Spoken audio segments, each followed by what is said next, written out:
নমস্কার বন্ধুরা, আমি একজন অঙ্গনওয়াড়ি কর্মী। আপনারা দেখছেন শ্রাবণী সরকার ইউটিউব চ্যানেল। এই চ্যানেলে আপনাদের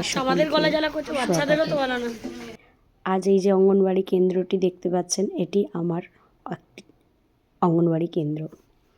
এই কেন্দ্রে যে পরিকাঠামো, সেই পরিকাঠামোটা একটু আপনাদের কাছে তুলে ধরছি।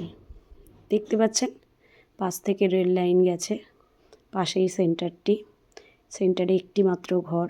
এখানেই শিশুরা বসে, মায়েরা শিশুদের নিয়ে বাইরে দাঁড়িয়ে রয়েছে। সেন্টারের ভেতরে ধোঁয়া।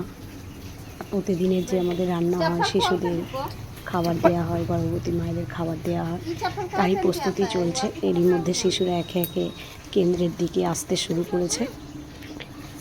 এই পরিকাঠামোগুলো আমরা আপনাদের কাছে তুলে ধরছি কেন, এটা একটু আপনারা একটু চিন্তা ভাবনা করবেন। একটা অঙ্গনওয়াড়ি কেন্দ্র, সেখানে যেখানে শিশুরা আসে, গর্ভবতী মায়েরা আসে, কেমন হওয়া উচিত? এই যে বাচ্চাগুলো বাইরে, তাদের কোনো শৌচালয় নেই, তারা কেন্দ্রের বাইরে এইভাবেই শৌচকর্ম সারে। ছোটো ছোটো শিশু, তো তাদের জন্য কি একটা বাথরুমের ব্যবস্থা করা যেতে পারে না? এটা নিয়ে আপনারা একটু ভাববেন, যার জন্যই কিন্তু আমার এই ভিডিও তুলে ধরা।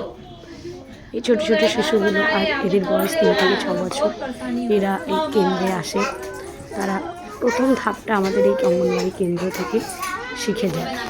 যখন তারা প্রাইমারিতে ভর্তি হয়, তার ঠিক আগের যে শিক্ষাটা, সেটাই আমরা অঙ্গনওয়াড়ি কেন্দ্র থেকে দেওয়ার চেষ্টা করি ছোটো ছোটো শিশুদের।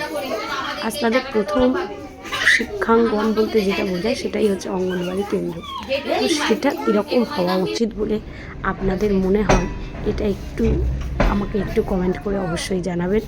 দেখতে পাচ্ছেন এই যে পাশ থেকে রেল লাইন যাচ্ছে, রেল এসে দাঁড়িয়ে যায়। অনেক সময় শিশুরা কেন্দ্রে আসতে পারে না, তারপর রেল চলে যাওয়ার পর আবার কেন্দ্রের শিশুরা আসে। এই ছোটো ছোটো শিশুরা কি সুন্দর ছড়া, গান, তাদের নিজেদের মতন খেলা তারা এই কেন্দ্রে করে।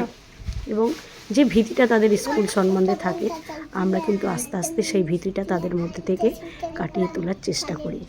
আমরা আরও সুন্দরভাবে কেন্দ্রগুলো পরিচালনা করতে পারি যদি আমাদের আরেকটু সহযোগিতার হাত সকলে একটু বাড়িয়ে দেন। তাহলে আমরা হয়তো এই কেন্দ্রগুলোকে আরও সুন্দরভাবে পরিচালনা করতে পারবো আগামী দিনে। এই আশা রাখছি, এবং আপনারাও অবশ্যই কমেন্ট করবেন কেমন লাগলো আমার ভিডিও। নমস্কার।